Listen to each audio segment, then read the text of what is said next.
If you've ever gone no contact with someone, cutting off communication after a breakup, or stepping back because things just weren't right, you've probably had that thought creep in. What if he's secretly hoping I'll break it? And I get it. That thought tugs at your emotions. It's romantic in a way, isn't it? The idea that he's sitting there, silently waiting for you to reach out, scrolling through old photos, missing your voice, hoping that today will be the day your name pops up on his phone. But here's where you have to catch yourself, because this is the very moment where your brain can start playing tricks on you. That fantasy starts to override reality, and you find yourself holding on, not for your healing, not for your growth, but for a reaction. And let me tell you, something that might sting a little, but is incredibly important to understand. Silence is powerful only when it's intentional. If you're using no contact as a tactic to get him to miss you, to trigger a text from him, to pull him back in, then you're not truly in no contact. You're in emotional limbo. You've cut the cord physically, but you're still tethered energetically. You're still waiting for him to take the bait. And when your silence is rooted in hope instead of self-worth, it's not power, it's strategy. And strategy can be seen from a mile away. Now think about this. If he is secretly hoping you'll break no contact, you need to ask yourself, why is he hoping you will break it? If he wants to talk, why isn't he reaching out? Why is he sitting in the shadows hoping you'll make the first move? That kind of behavior doesn't signal confidence, maturity, or emotional clarity. It suggests he's not ready to do the vulnerable thing and show up for what he wants. He's waiting to see if you still care enough to relieve his anxiety. That's not a man taking initiative. That's a man watching from the sidelines. But here's the truth most people don't want to hear. The people who sit silently hoping we'll reach out aren't always the ones we want to come back to, because the right person doesn't hide behind silence.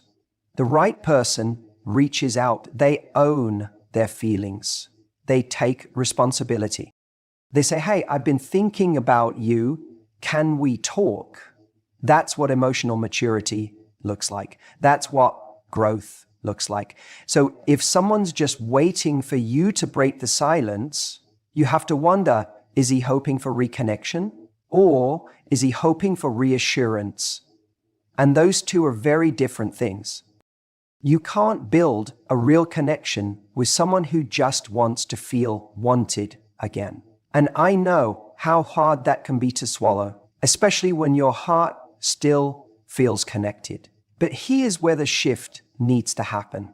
You have to reclaim the reason you went no contact in the first place. Was it because you were exhausted from chasing clarity? Was it because you were tired of trying to prove your worth? Was it because you finally realized that staying in the loop with someone who couldn't commit was draining the joy out of your life? Then hold on to that. That reason is your compass.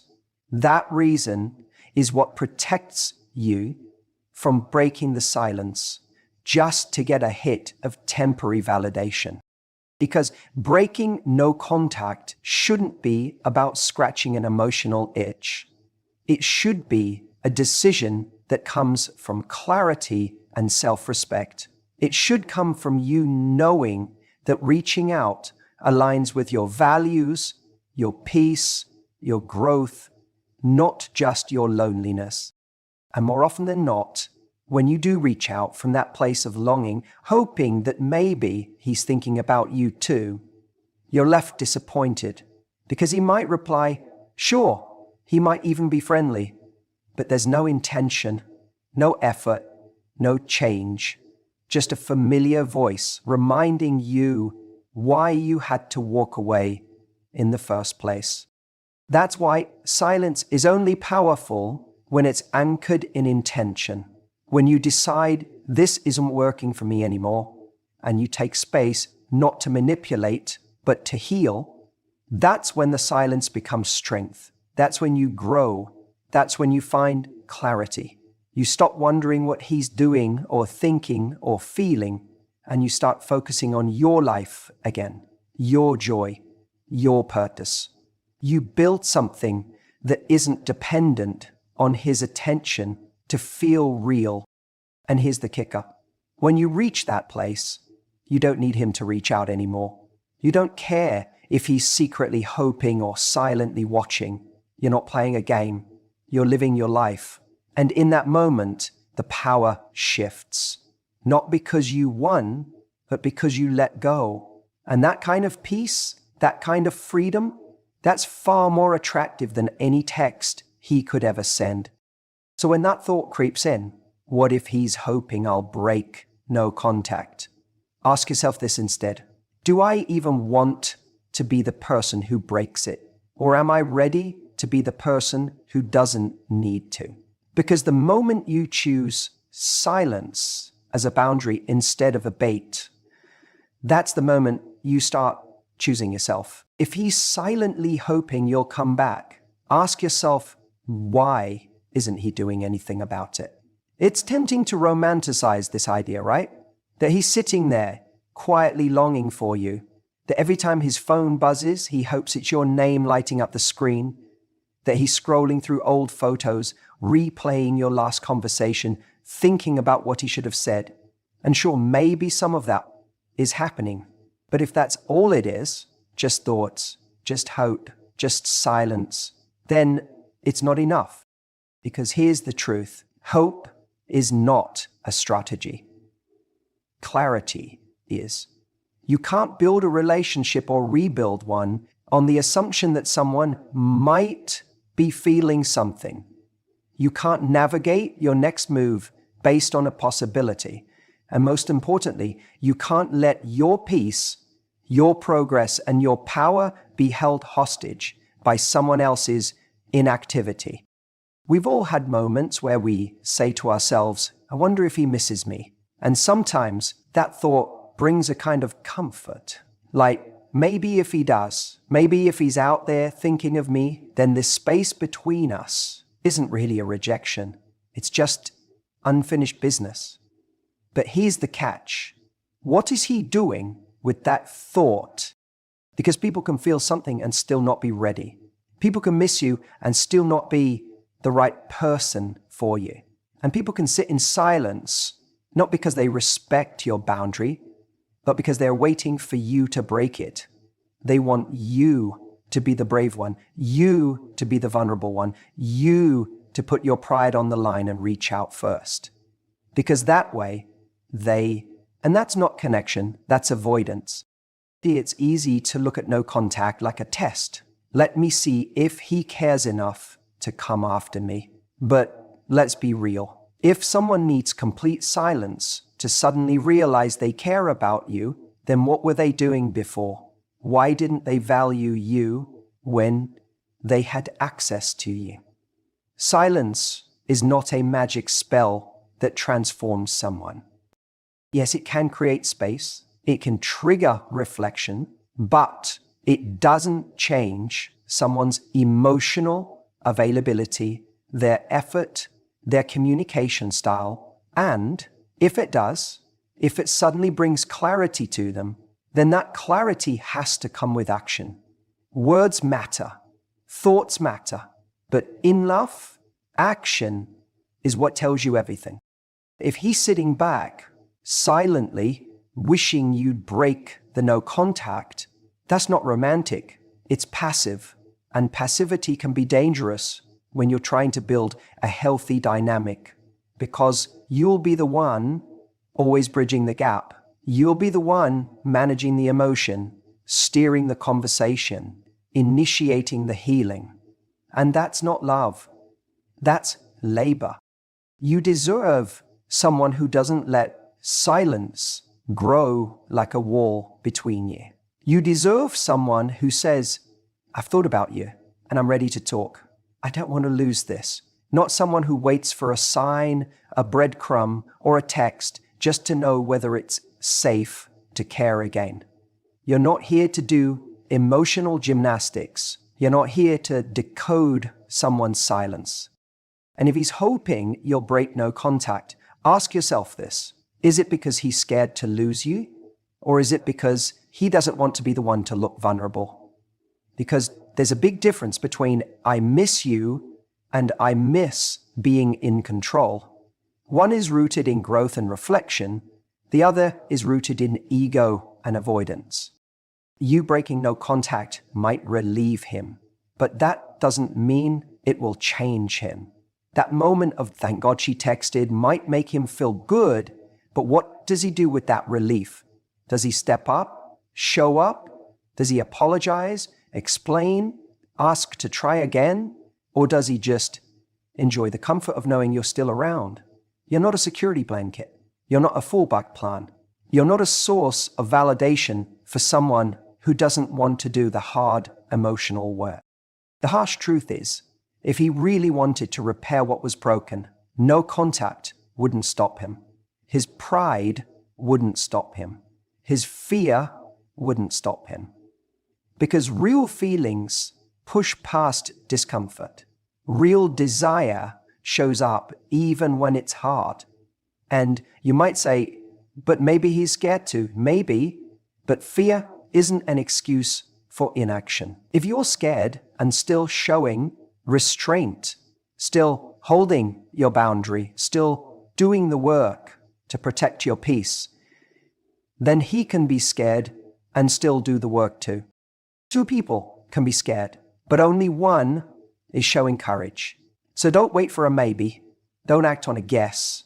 Don't break your silence just to confirm a suspicion. Let him come forward with clarity, with intention, with real energy behind his words. Let him be the one to say, I've had time to think and I know what I want. Not, I was hoping you'd reach out first so I didn't have to be vulnerable. You deserve more than someone who sits in silence and calls it love. You deserve someone who speaks up because they don't want to risk losing you. Let silence reveal who's really invested. Let it separate those who are comfortable with your energy from those who are committed to having it again. If he's secretly hoping you'll break no contact, the real question is, what is he doing with the space you've given him? That silence, that distance, it's not just a pause in communication, it's a mirror. It reflects who someone is when they no longer have your consistent energy, your presence, your reassurance. And that reflection, it tells you everything. Here's what most people miss. No contact isn't a trick.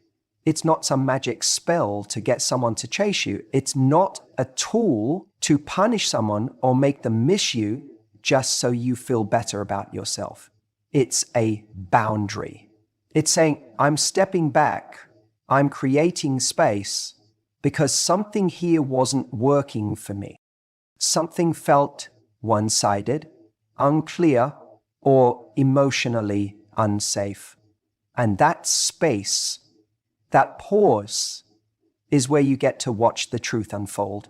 Because when you remove your energy from someone's life, their next move reveals their intention.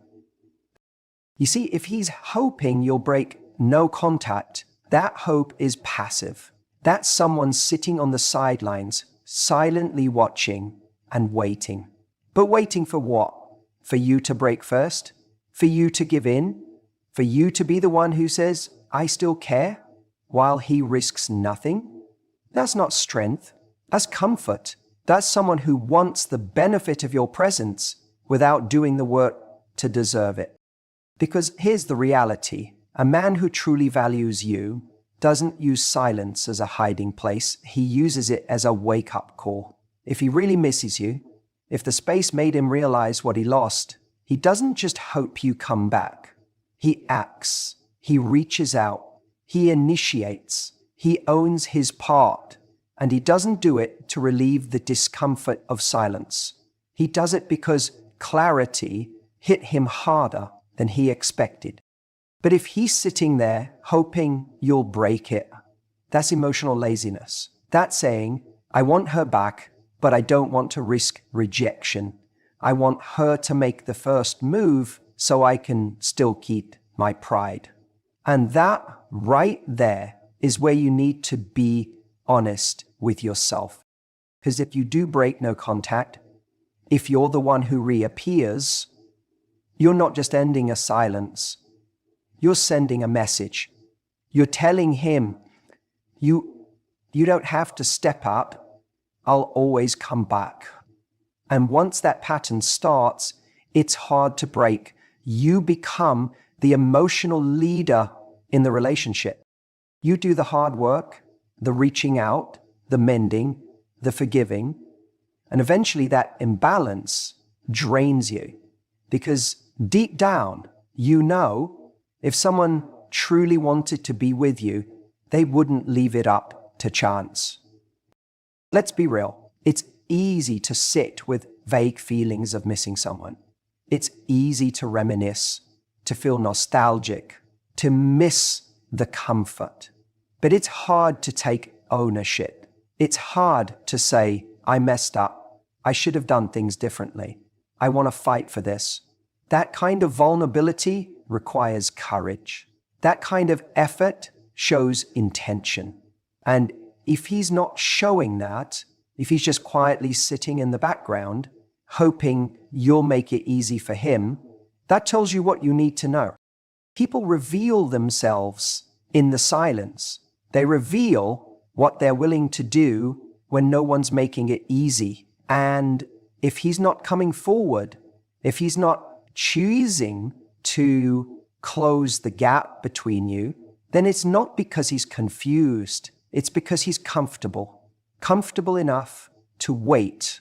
Comfortable enough to leave the emotional burden on your shoulders. You have to ask yourself, do you want to be with someone who hopes you'll make the first move, or someone who makes the first move? Someone who's brave enough to break their own ego, not just the silence. Because the man who genuinely cares about you, the one who realizes your worth in that space, he doesn't wait. He doesn't test the waters. He dives in, even if it scares him. He doesn't just think about you. He shows up for you. So if you're in that silence right now, if you're wondering what's happening on the other side, pay attention to what isn't happening, because that tells you just as much, if not more, than what is. Let's talk about something most people don't want to admit out loud. Sometimes, when a man is hoping you'll break no contact, it's not because he's had some deep revelation about how much he loves you. It's not because he's sitting in his apartment, staring out the window, realizing you're the one that got away. No. Sometimes it's simply because his ego misses the attention. Now, I know that's a tough pill to swallow. It's so much more comforting to believe he's quietly aching, wanting to fix things, just too afraid to make the first move. And sure, that can happen. But we have to look at the truth, not the fantasy. A man who's truly had a shift in perspective, who realizes your worth, who feels the loss of you, he does something about it. He doesn't just sit there hoping you'll be the one to reach out. He picks up the phone, he calls, he shows up. He makes it clear when he's just hoping you'll be the one to break the silence. What's actually going on underneath that? He's saying, I want to feel wanted again. Not necessarily by you as a person, but by what you represented. Maybe you gave him reassurance. Maybe you boosted his confidence. Maybe you validated him when the world felt heavy. And now, without that, he's feeling a little unsteady. So he starts hoping you'll text. Not because he's ready to build something with you, but because he wants to feel like he still has you. That's the difference between love and ego. Love says, I've lost something I deeply value, and I need to rebuild this connection the right way. Ego says, I miss the way she made me feel. And I need her to remind me I still matter. One is about you, the other is about him. The problem is, when you're in that emotionally vulnerable space, when you still miss him, when the silence is heavy, when you're constantly checking your phone to see if he's messaged, it becomes really easy to confuse the two.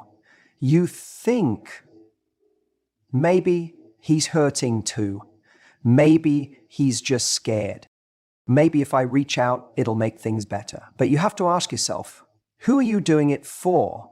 Are you breaking no contact because you believe there's a strong mutual foundation to rebuild from? Or are you doing it because you can't stand the silence? Here's something I need you to remember. Breaking no contact doesn't always lead to closure or connection or clarity. Sometimes it just reopens a door you are finally starting to close. It reintroduces confusion. It gives him another hit of validation. He gets to know you still care, and then he can slip right back into passivity because he's gotten what he needed, your attention. And once he has it, the urgency is gone. This is the moment where you have to be honest with yourself. If he's really hoping you'll break no contact, ask